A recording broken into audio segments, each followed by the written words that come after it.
Assalamualaikum warahmatullahi wabarakatuh. Saya Tasya Miranda, NIM 35 2018 007.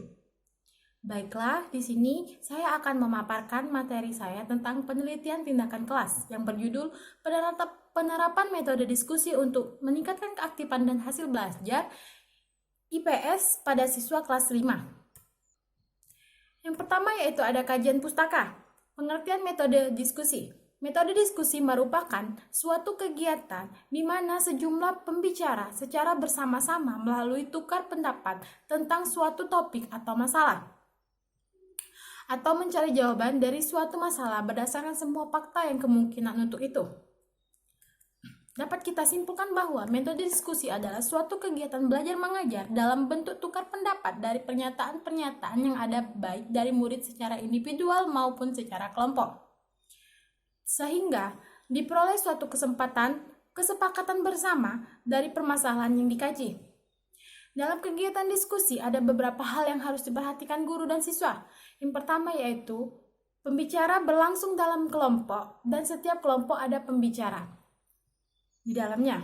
Yang kedua yaitu setiap peserta bebas mengeluarkan pendapatnya. Yang ketiga yaitu ada aturan main yang disepakati bersama untuk mengatur proses pembicaraan. Yang keempat yaitu harus ada tujuan dari diskusi tersebut dan tidak boleh ada tekanan dari siapapun termasuk dari guru. Yang kelima yaitu harus ada pemimpin yang memimpin jalannya diskusi agar tidak menyimpang dari topik yang dibahas. Ada tujuan pemakaian metode diskusi. Secara rinci, tujuan pemakaian metode diskusi adalah sebagai berikut. Yang pertama yaitu mengembangkan keterampilan bertanya, berkomunikasi, menafsirkan, dan menyimpulkan pada diri siswa.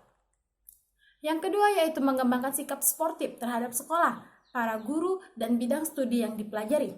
Yang ketiga yaitu mengembangkan kemampuan, memecahkan masalah dan konsep diri yang lebih positif. Yang keempat yaitu meningkatkan keberhasilan siswa dalam mengemukakan pendapat. Yang kelima yaitu mengembangkan sikap terhadap isu-isu kontroversial. Kelebihan dan kelemahan metode diskusi. Adapun kelebihan dan kelemahan dari metode diskusi, yang pertama yaitu metode ini memberikan kesempatan kepada para siswa untuk berpartisipasi secara langsung, baik secara partisipan ketua kelompok penyusunan pertanyaan diskusi. Yang kedua yaitu metode ini dapat digunakan secara mudah sebelum, selama, ataupun sesudah metode yang lain.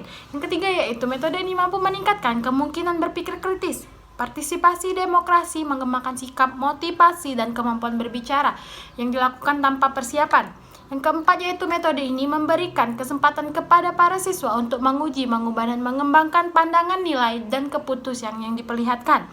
Yang kelima yaitu metode ini memberikan kesempatan kepada para siswa untuk memahami kebutuhan, memberi, dan menerima, sehingga siswa dapat mengerti dan mempersiapkan dirinya sebagai warga negara yang demokratis. Yang terakhir yaitu metode ini juga menguntungkan para siswa yang lemah dan memecahkan masalah oleh kelompok biasanya lebih tepat daripada pemecahan perorangan. Kelemahan metode diskusi. Metode diskusi sulit diramalkan hasilnya walaupun sudah diatur secara hati-hati. Metode diskusi ini kurang efisien dalam penggunaan waktu dan memerlukan perangkat meja dan kursi yang mudah diatur. Metode ini juga tidak menjamin penyelesaian sekalipun kelompok setuju dan membuat kesepakatan pada akhir pertemuan, sebab keputusan yang dicapai belum tentu dilaksanakan. Yang keempat yaitu metode ini seringkali dominasi oleh seorang atau beberapa anggota diskusi yang menyebabkan orang-orang yang berminat hanya sebagai penonton. Yang selanjutnya yaitu metode ini juga membutuhkan kemampuan berdiskusi dari peserta agar dapat berpartisipasi aktif dalam diskusi. Kemampuan ini hanya dimiliki oleh seseorang bila dipelajari dan dilatih. Prosedur pemakaian metode diskusi. Prosedur pemakaian metode diskusi secara umum terbagi menjadi 3 tahapan. Setiap tahapan memakai metode diskusi terhadap berbagai kegiatan yang harus dilaksanakan oleh guru dan siswa. Adapun 3 tahapan dalam pemakaian metode diskusi adalah sebagai berikut, yaitu tahapan sebelum pertemuan, tahapan selama pertemuan, tahapan setelah pertemuan. Bentuk-bentuk diskusi. Bentuk-bentuk diskusi yaitu diskusi kelas, Diskusi kelas yaitu diskusi yang melibatkan seorang siswa yang ada di dalam kelas sebagai peserta diskusi. Dalam hal ini juga guru berfungsi untuk sebagai pengatur, mendorong, dan pengarah pembicaraan. Diskusi kuliah yaitu terdiri dari seorang pembicara, guru atau dosen anak berbicara di muka kelas. Kemukakan persoalan selama 20-30 menit. Setelah itu dihadirkan pertanyaan-pertanyaan tetapi hanya terbatas satu persatu persoalan. Selanjutnya yaitu diskusi kelompok kecil yaitu terdiri dari 3-7 orang. Simposium yaitu hampir sama dengan diskusi kuliah, tetapi pada simposium terdapat beberapa orang yang berbicara atau mengarahkan persoalan dan masalah yang ditinjau dari beberapa segi. Diskusi panel yaitu terdiri dari 5 orang pembicara yang mengemukakan pertanyaan yang ditunjuk langsung. Selanjutnya yaitu ilmu pengetahuan sosial di sekolah dasar yang sering kita sebut dengan IPS. IPS merupakan bidang studi yang utuh, tidak dipisah-pisah dalam kotak-kotak disiplin ilmu yang ada. Artinya bahwa bidang IPS tidak lagi mengenal adanya pelajaran geografi, ekonomi, sejarah secara terpisah, melainkan semua disiplin tersebut diajarkan secara terpadu. Tujuan pembelajaran IPS di sekolah dasar: 1. Mengenal konsep-konsep yang berkaitan dengan kehidupan masyarakat dan lingkungannya. Yang kedua yaitu memiliki kemampuan dasar untuk berpikir logis dan kritis, rasa ingin tahu, inquiry, memecahkan masalah, dan keterampilan dalam kehidupan sehari-hari.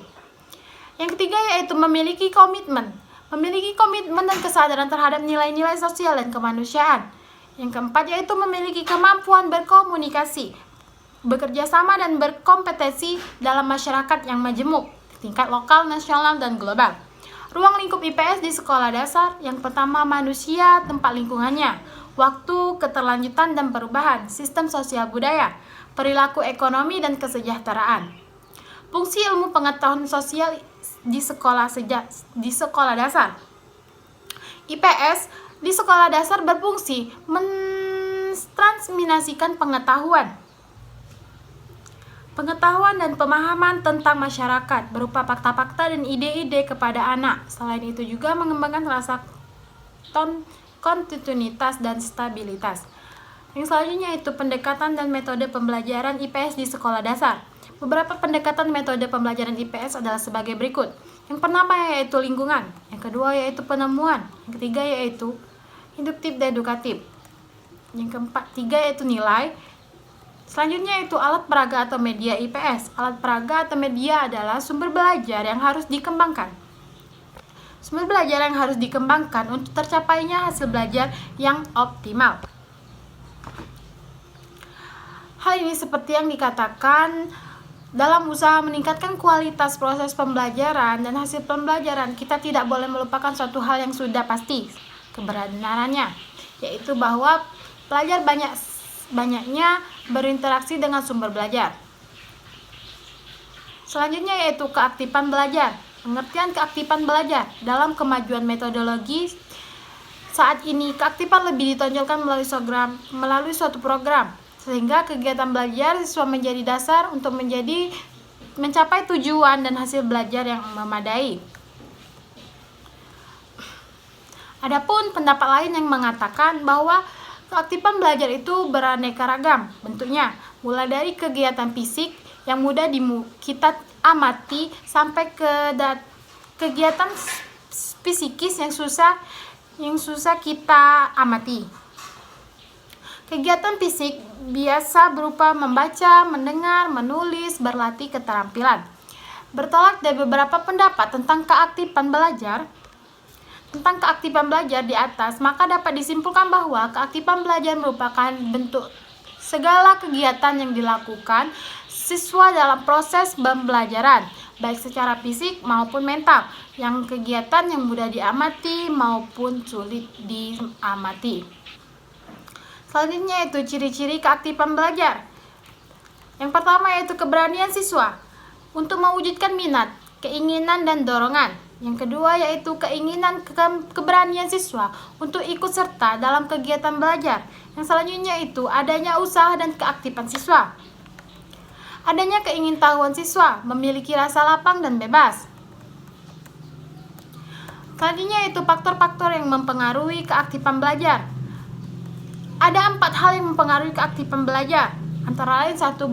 Bahan belajar, suasana belajar, media dan sumber belajar, guru sebagai subjek pembelajaran. Dapat disimpulkan bahwa faktor-faktor mempengaruhi keaktifan belajar siswa ada dari luar siswa maupun dari dalam diri siswa. Faktor internal yaitu terdiri atas faktor psikologis, sedangkan faktor eksternal terdiri dari faktor lingkungan, fisik dan sosial, dan faktor instrumental, kurikulum, sarana prasarana, guru, metode, media, dan manajemen. Yang D yaitu hasil belajar. Pengertian hasil belajar di antara para pakar pendidikan dan psikologi tidak memiliki definisi dan rumusan yang sama mengenai pengertian hasil belajar. Namun, di antara mereka memiliki pemahaman yang sama mengenai makna hasil belajar, bagaimana dan dikemukakannya. Dumyati dan Moja bahwa hasil belajar merupakan hasil dari suatu interaksi tidak mengajar ataupun tindak mengajar ataupun tindak belajar. Demikian pula dalam Kamus Besar Bahasa Indonesia disebutkan bahwa hasil belajar merupakan sesuatu yang diadakan, dibuat, dan dijadikan oleh sesuatu, atau dapat juga berarti pendapat atau perolehan. Faktor-faktor yang mempengaruhi hasil belajar.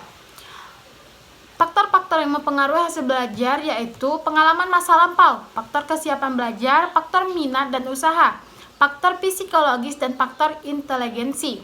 Menurut Uno Hamzah menyatakan bahwa faktor-faktor yang mempengaruhi hasil belajar adalah faktor guru, siswa, kurikulum, dan lingkungan. Keempat faktor tersebut dapat dijelaskan sebagai berikut. Yang pertama yaitu faktor guru. Setiap guru memiliki pola mengajar sendiri-sendiri. Faktor siswa. Setiap siswa mempunyai keragaman dalam hal berkecakapan maupun kepribadian sendiri. Yang ketiga yaitu faktor kurikulum. Bahan-bahan pengajaran sebagai isi kurikulum mengacu kepada tujuan yang hendak dicapai. Yang keempat yaitu faktor lingkungan. Lingkungan meliputi keadaan ruang, tata ruang, dan berbagai situasi fisik yang ada di sekitar kita atau sekitar kelas. Yang kedua yaitu kajian hasil-hasil penelitian yang relevan. Selanjutnya yaitu kerangka berpikir. Selanjutnya ada juga perumusan hipotesis. Di bab 3 juga membahas tentang penelitian, metode penelitian. Yang pertama yaitu subjek penelitian, instrumen penelitian, dan lembar observasi siswa. Ada juga teknik analisis data.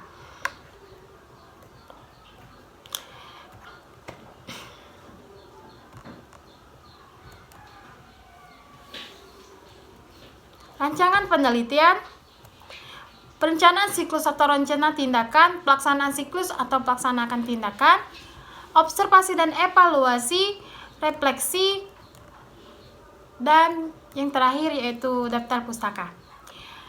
Itulah pemaparan yang dapat saya sampaikan.